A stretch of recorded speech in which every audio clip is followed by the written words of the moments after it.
Hey guys, in the previous videos, we went through the 3 different steps of using the material. You can choose whichever step you like, as long as it works for you. I feel that from top to bottom, top is the most easiest. Second is sort of it works out, and the third is the most manual approach. So now we're sort of going to go through how do we actually use this material function. Not material function, but this master material, and what are the essential properties, or what is good about it, or what is good that I like about it. So I'm just going to choose a empty level. I'm going to open up a completely empty level, and I'm going to drag and drop cube. So I'm just going to reset the position of it. So this is the original position of the cube, and I'm going to delete this guy. So I'm going to right click on this material, this master material. I'm going to create a material instance. Now this material instance, I can drag it on my object. As you can see, this is actually a default Unreal Engine texture, and I just applied it so that you guys can have an idea of what does it consist of. So I'm going to come to my startup content. So I'm going to switch off my show engine content. I'm going to come to my starter content and come to my props and maybe drag and drop a few props around here. So I'm going to reset these positions and see how I can reuse this material. So I can drag a couple of these guys. I can duplicate them. I can rotate them as I wish. So I can make a particular set of these things.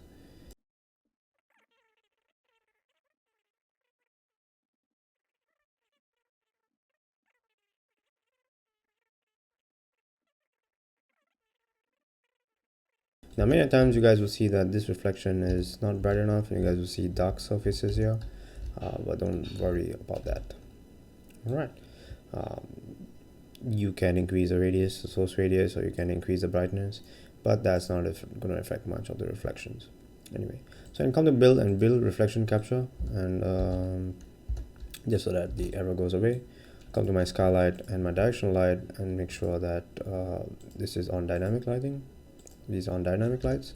Now you can see with the skylight, you can see this bounce light working completely fine.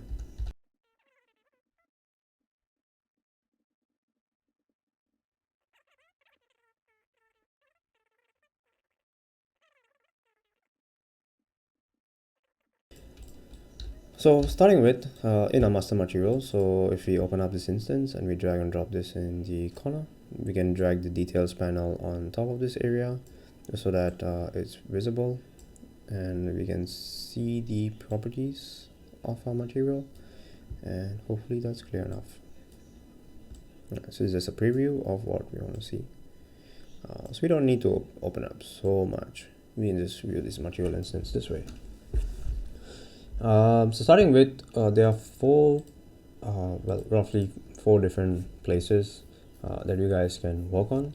So namely first is the base texture. Now what is the base texture? The base texture is basically the place where you'll have the first, or how we would call it, as a unique texture. And this unique texture ideally can be the texture map that you mainly want from your UVs.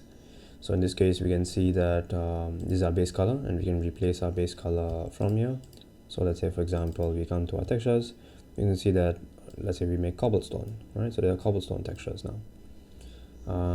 There are also options for UV tiling. So let's say if this is a tileable texture, we can tile these guys as we wish, provided that our texture is tileable. There's also a UNV offset, or how would call it, X and Y, right? So this is the X-axis offset, and then this is in this Unreal Engine, and this is a Z-axis, right? X and Y, up and down, left and right. X is left and right, Y is up and down. Then we have some base color tint. So this is in case you want to multiply a particular color on your object. So you can have multiple instances of different colors. This is just there to help add some color tint to it. If you guys want to have a cooler color tint, sure, go ahead and do that. Okay. Once we have that, then we have a random color tint. Now this random color tint, for example, if I switch this on, you can see there's this random color tint variation. Now this variation Basically is there to tell you that let me just compile the shader for it. So let's say I duplicate this file, or I duplicate this object around here, and if I increase this color tint variation, right, what you guys will see is as soon as you move this along, you'll start seeing the color changes as you move along. So this is good when you guys want to organize your files in a particular way. So for example, let's say this is my cube. Let's reduce the tiling offset. Right. So let's say this is my cube and I want a different random color tint around here, and I can have this color roughly here. And for example, if I change this color tint, you can see it's reacting to how it randomizes throughout our scene. So you can see the green, there are some other values of green. Take the blue, there's some other values of blue, and basically it will just be around this region, right? And they sort of work hand in hand, so you can work with that. There's also a base color intensity, so this is in case you feel that your texture is too dark or light, you can change that. Next up we have, other than the tint itself, is our base null map. Now base null map, we all know that I can drag and drop a null map here, and then we see our null map applied to our object. So let's minus these guys out. And what you see is this cube now has this null map. You can also decide to increase the intensity of this. You can flatten the null map. So for example, the value, let's say if I reset this value, you can see 0.5. So if you increase this value to a value of 1, right, that should flatten out the null map. Of course, 2 will go inverse. Now this is just there in case you guys want to go reverse. Sometimes the null maps are flipped, but anyway, this is there in case you want that extra feature. But I would say 1 is the one that sort of flattens out everything. This is just in case you all want to minus out or increase the intensity of a null map like this, right? So go in the negative. So flatten unique null map, and if you push it further, it will push it down.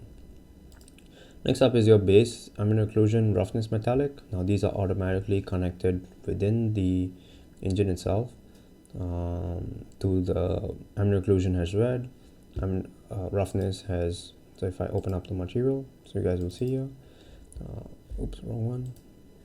If I open up this master material, underneath the ambient occlusion, which is here, you guys will see that red is ambient occlusion, green is roughness, and blue is metallic, which is Substance Painter's default output, right? At least for the combined maps.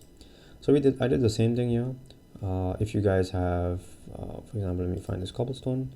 If you guys have any particular mask ID or mask maps, that would be useful. So for example, with different colors, you can adjust different properties of it.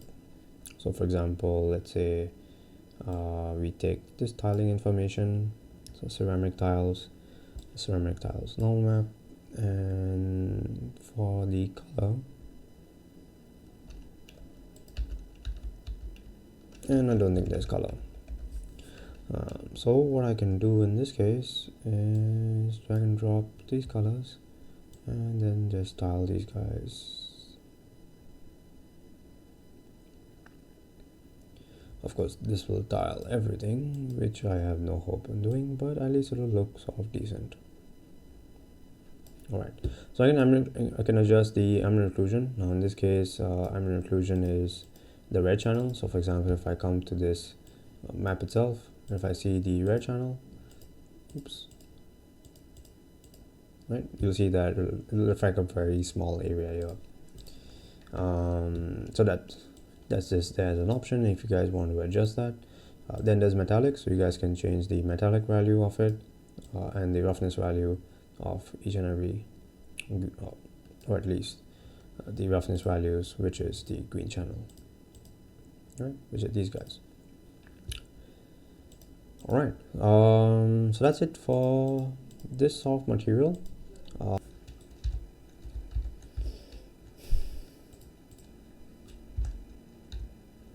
So now we're going to see the opacity map that is currently there, and this opacity map we can plug in any opacity map that we have. So in this case, I'm just going to come into my textures and I'm going to find this dust particle map. I'm going to add it over here just to show you guys, and then I can change the contrast of it by making it more contrast. right? So just to be more visible, and there we see that yes, this map is the opacity does work, and it's mostly based on a dither temporal AA, and you can see some flickering happening. So it's a pretty cheap mask, and I think that's good because sometimes you may need some cheap types of mask. I do have another option over here, which is for WhatX Painting. Now take note that this WhatX Painting WhatX Painting is primarily for minusing out any areas that you think you do not need the mask to be there.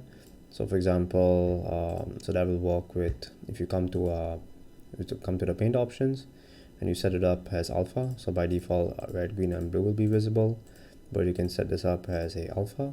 You can also preview your color modes in the alpha channel, change the lit to unlit, and you'll be able to see that if I clear out everything, you'll see there's a white Vortex color. So white means that it is completely based on the texture. And if we paint anything that's black, so for example, if I swap this to my black color, I will change my alpha to 0, as my alpha 0, and I'll start painting these black areas out. So wherever you see black areas being painted out, that's where if you reset these options, and you come to your opacity, you come to the lit, you'll start seeing that these are no longer there. So this is only based on a minus. I did not really write that down anywhere. This WhatX color is only purely to minus any areas that you do not like it to be there. Sadly, I did not add in a additive feature. It seemed to be a bit difficult for me to add that in with the current setup. Anyway, so once I'm done with this, so that takes care of the opacity channel, and I can just reset this value, and that'll go back to the default. Okay, next up is the details control. So I'm just going to throw this entire material to the rock behind, which is this one, just to show that if I come to this detail normal map option, I can switch on a detail normal map, and you'll see there's a detail normal map that I can add. So I call it unique and detail, but these are blended in with the original one. And for example, if I come into my textures, I can, let's say, add a brick clay material, so that these will be overlaid on top. And then I have my detail normal map intensity, that way I can have it subtle or too much. I also have a UV tiling option here, so I have this tiling for the detail itself. So you can see these detail normal maps, work in conjunction with the unique ones. There's also the offset values. This is in case you want to offset the horizontal or the vertical axis. I don't really need that now. And you also have detail ambient occlusion, which is based on a multiply effect on top. So if there's any ambient occlusion map, we usually will add that in. Now I won't really add ambient occlusion, but I will add the roughness channel in. So you can see this roughness channel. I will add the brick. So there's a brick clay option, and I'm just going to add the brick clay old. Ooh, there's no real roughness channel in the default, but I'm just going to add this one anyway. Right. And then I have this detail, roughness, multiply, overlay, these kind of different effects. So here you'll see that there are some interesting effects happening here. So you can see it becomes either too shiny, there's a overlay blend on it, in case you guys want to have some overlay effects. And there are some setups that you guys can change. All right. I do not have a detailed color blend. Apparently that exceeded my texture samples, so I have to minus that out. But I do have the detail ambient occlusion and all the other maps in. So ambient occlusion we have with detail ambient occlusion intensity. That's in case you guys have any ambient occlusion inside. There's also a detail metal objects in case you guys have any. In case you guys have the entire package like ambient occlusion, roughness, and metallic. So this should take some time to load or compile depending on how fast your GPU is. So you'll see that the metallic intensity can be 0 to 1. So you can make it super shiny or not shiny. That's up to you guys. So that's it for the detail. I'll come back to it for the other options, but at least for Triplane now. Now there is an option over here which is called multi-UV set. This multi-UV set is basically saying by default it will use the first UV set, but in case you guys have second UV sets or third UV sets, you can choose to do that as well. That's if you guys are using any other processes or any other workflows that may be useful, but for now that's just an option over there. So that this is only specific to the detail maps and not specific to anything else. So it's just there for the blend materials. So I'm just going to reset all these guys, and all right, so I'll come back to the triplane option later on. So next up is top material. So we see underneath the top material, we can add a top material or a material on top of the object based in 3D space. So what is this top material like? So at least by default, we can see that this is white and this is a flattened normal map, and there is an option over here to have some vertex color information, which is based on the blue channel right now, where you can minus things out as well. Same goes for the edge top material, which is another feature, but let me just wait for this to be compiled, and there you go. So let's say this is something like snow. This is a very flat white material, which is super rough, right? So it's just to imitate snow on a particular object. What I'll do is I'll just tile this one slightly more, just so that my object is much more bigger. And the good thing about this is, the good thing about tiling, another side note is, if you increase the size, or at least if you come into the material, right, and if you come into the material itself, I've added this node over here, which is specifically for the detail tiling. Now this is based on the object scale. Now you can actually duplicate this and paste it in the unique tiling if you like. So this will consider the object scale of your object. So that means if you scale it up, it will consider the scale of that. We sometimes do not need this, but I just put it up for tileable textures. So this will repeat based on, this is primarily a detailed tileable map. Now we don't really need that for any unique materials, because unique can be scaled up and down. But for these guys, they prefer to have a tileable texture, right? So that's why I added this object scale in there. You guys are free to just add them, append these two values, multiply them to your main unique tileable texture, or unique tileable, unique or tileable actually, so that if you scale your object up, those guys will also scale up and down. You can also create a switch for it, which I think I can show you guys how to do it.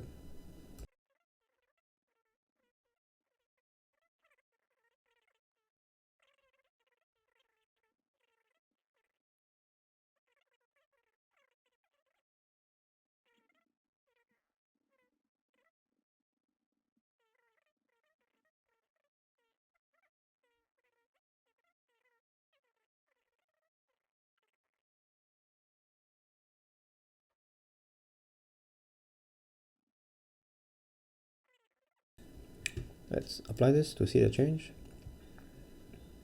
And you can choose to create a switch for the detailed tileable, but usually that should be there by default. So we can see maintain textile density.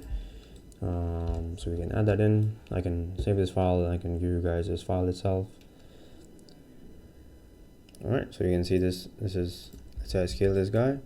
So you can see that it scales quite big, and you can see the tileable texture is still the same.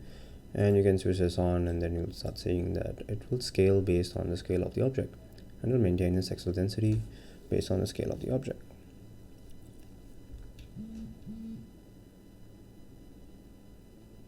Alright, there you see. So that's, so if we scale this up, you can see that if you scale it down, scale it up, you can see that the scale is increasing based on the scale of the object. And this is a very neat trick that is quite useful.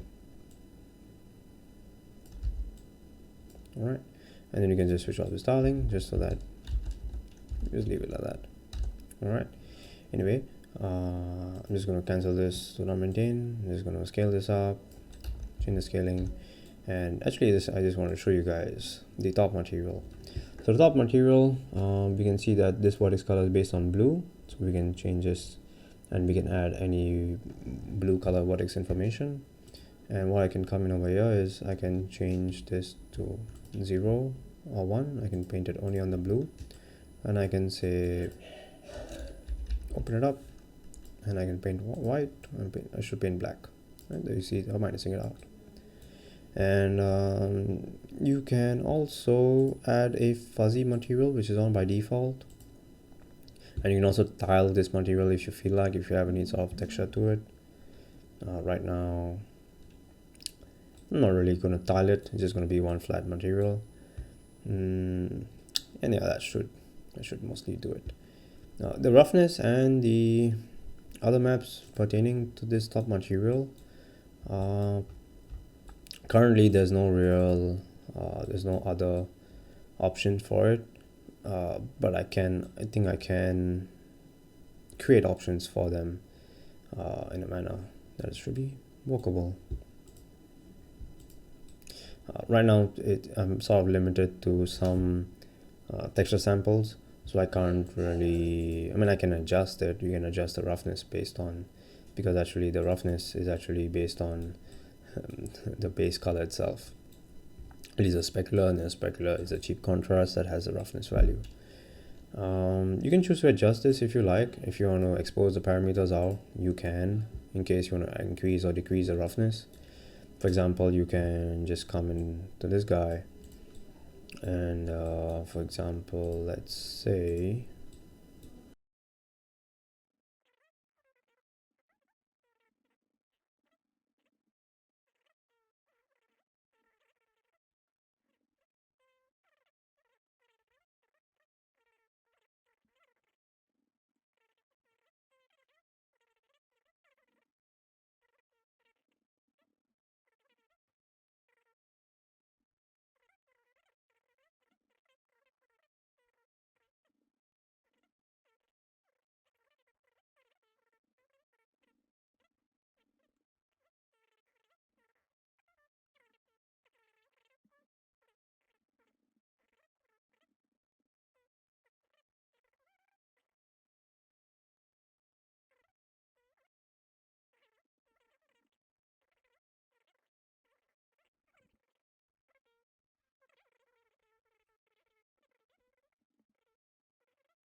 top material.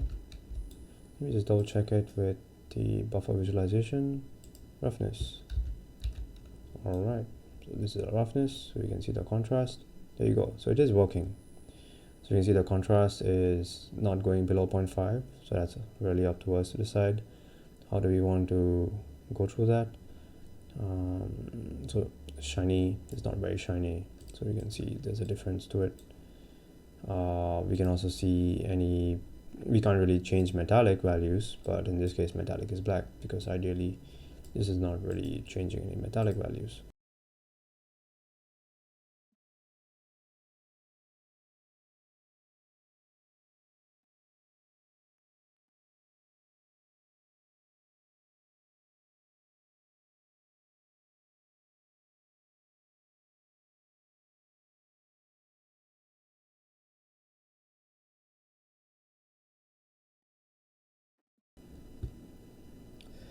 So here I have the top material after adding a couple of stuff, where I exposed out some parameters for specular contrast and specular max clamp.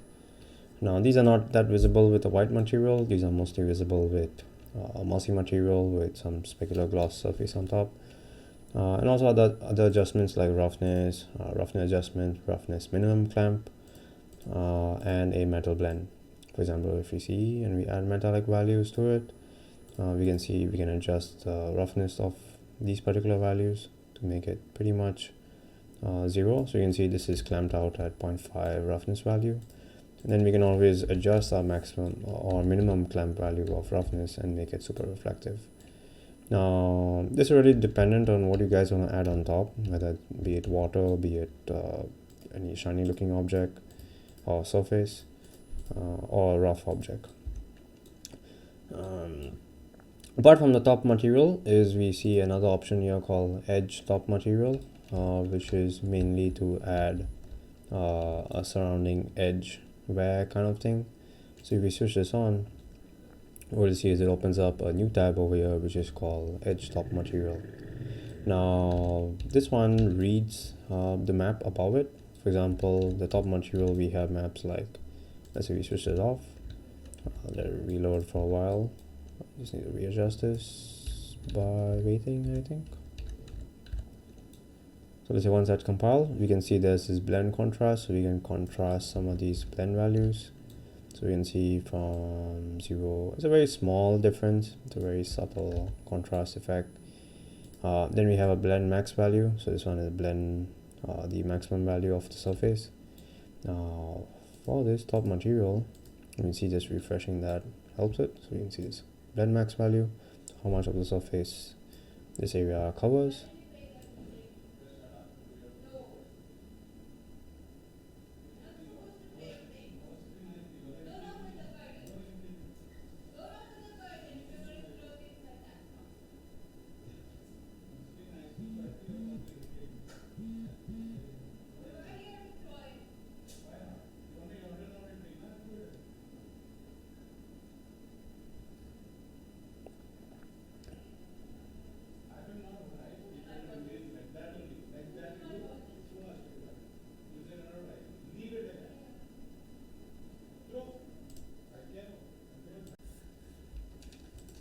Yep, so we see there's a world blend max option here. So this one increases the effect or the area of effect.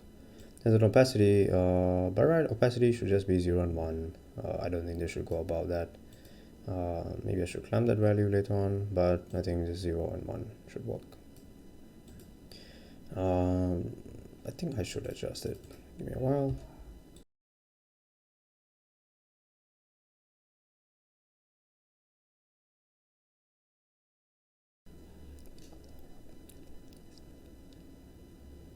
So you can see there's this normal map intensity, so this multiplies the effect with the normal map, and of course we just want to keep it to 0, or we can go -1. It goes underneath the surface, but I highly doubt we ever need that anyway, so I'm just going to reset that to 0. Then we have, other than these blend max values and minimum values, we also have the edge top material, which is a switch that opens up another tab over here. So the top material usually works with, right now it's a brownish color, usually meant for moss by default, but nevertheless you can always change its values to something more, well, brownish value or more tint value. And you can see the edge color blend, for example. Right now you can't really see it. Let's add a spear on top to see the effect. So for example, if this is on top of a spear, we can see that this is surrounding the edge of it, and we can see there's a color blend value, so this one adds some color blend to it. There's some edge contrast in case we want to contrast it out a bit more, and the intensity of the color to how strong the color do we want. This is just around the surface of the area that has a top material, and it's more for an edge wear kind of thing, or just to add some decoloration on top of your material. Last but not least is Vortex Color information. Now this Vortex Color information primarily is to the first material is where you can add a completely or fully PBR material where you guys can, preferably tileable texture, so that you can paint it wherever you like and not paint it wherever you like. And then we have a second material which is not exactly a tileable texture, but it primarily needs the height blend texture, as we can see here. So if you switch this on, that's the texture maps. So for example, ambient occlusion, or AO, roughness, metallic, base color, normal, versus the height blend texture that is shared for both of them, right? And these are some height blend options. And I think that's pretty straightforward how to use them. Use this materials to paint on top. The important thing to take note is the Vertex material 2 is you have to paint it with the green channel activated. Vertex material 1, you have to paint it with the red channel activated. As you guys can see, the names are here. And for example, let's say if we have these guys in, these are the normal maps, there's a height blend texture. We can come to our material and paint in red values. And let's paint in white some red values. So let's paint it out. And we should see something happening. Let's see our red channel.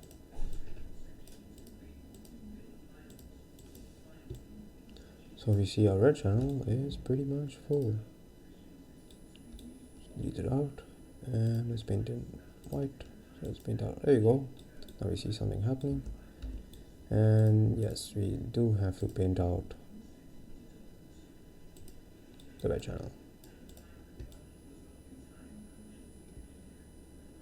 And that completely destroys whatever we have. Alright, so that should be it.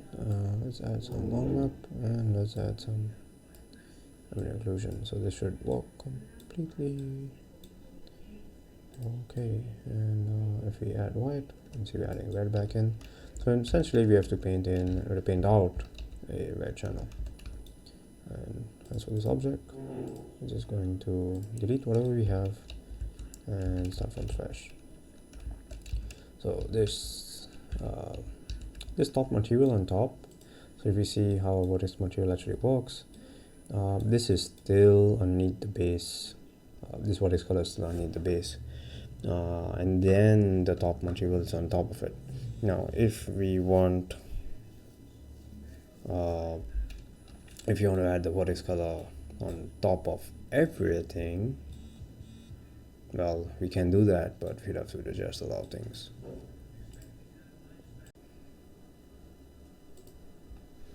So under our Vortex material, we can see that this only adds in, if I paint in black, we can see that this is adding the value inside because it's technically minusing it out. And the top material overrides this value. So for example, if I see this object and if I paint, for example, if I paint in a black value, you see that it overrides the one underneath. And of course, right now the normals look completely messed up because of the weird UV. But nevertheless, this should be how it is. And if I switch off the top material, then we can see that in this particular example. Yay, wow, amazing. You can see the amazing tiling that's happening because of this stupid material. So we can see a bit more clearly what's happening, and we can come into this tiling Vortex material and tile it like crazy. Now we can see clearly what is happening. Next up is we can come into a Vortex material tool and then add this guy. So for example, if we add this guy, this will be our green channel, and then we can paint this green. Now sadly there's no real option for, you know, minusing this guy out, but I guess it does do the job. It works on null maps underneath, and the good thing is you can increase roughness or reduce roughness to make it a bit more shiny. So there's just one more layer on top in case you guys want to add some stuff, and sadly I couldn't be able to fit a null map inside. Now if you come into our top material and we add this top material on top, we should be able to see some options here. You'll see that the white value is there, and that material is there also. And if I change this Vortex blend max, You can see it increases here and it overrides that value. And there we go. That's our beautiful material. And of course I'm just going to reset everything. I always wonder if there's a reset all option.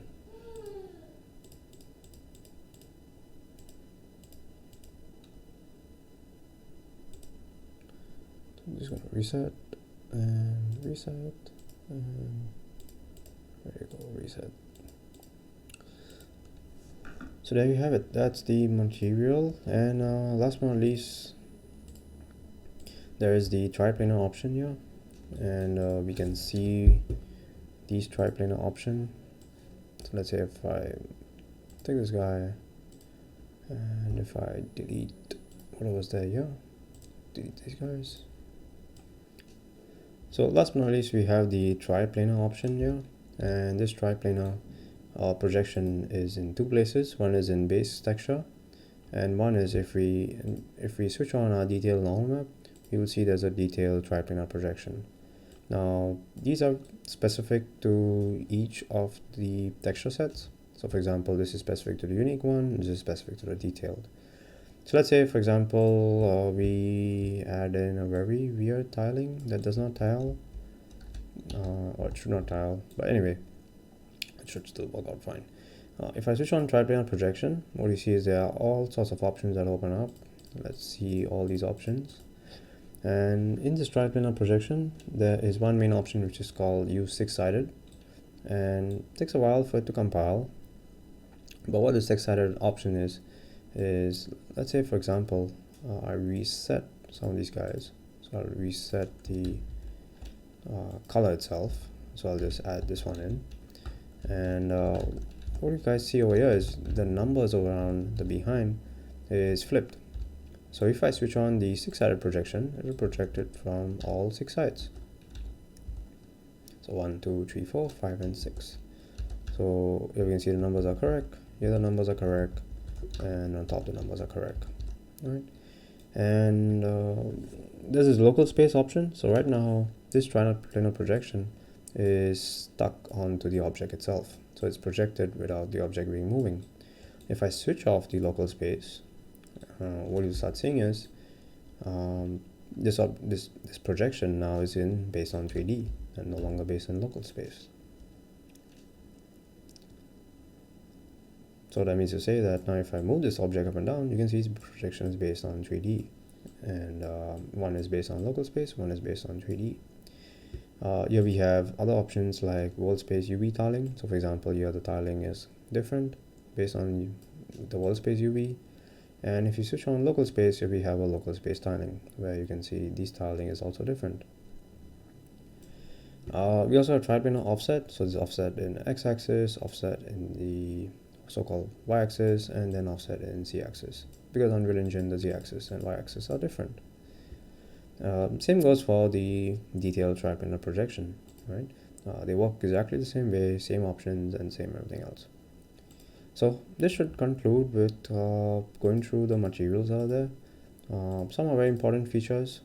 I really like the triplanar a lot, and some of the features like maintain textile density. So this one ensures that when we scale an object, the textile density remains the same. And I did not really do that for the detailed texture because most of the time the detailed texture is supposed to be a tileable texture, and that's why scaling that shouldn't really matter. I mean, I can always add it in, but it should always be on, I think. Right? I mean, always I can add it as a switch is what I mean. Right? So you can see here, you can see the scaling. It's working perfectly fine. Alright, so that should conclude the so-called run-through with the master material. And yeah, hopefully you guys like the material. If there's any feedback or suggestions, you guys can give some feedback. I would greatly appreciate it. Alright, so see you around. Bye bye.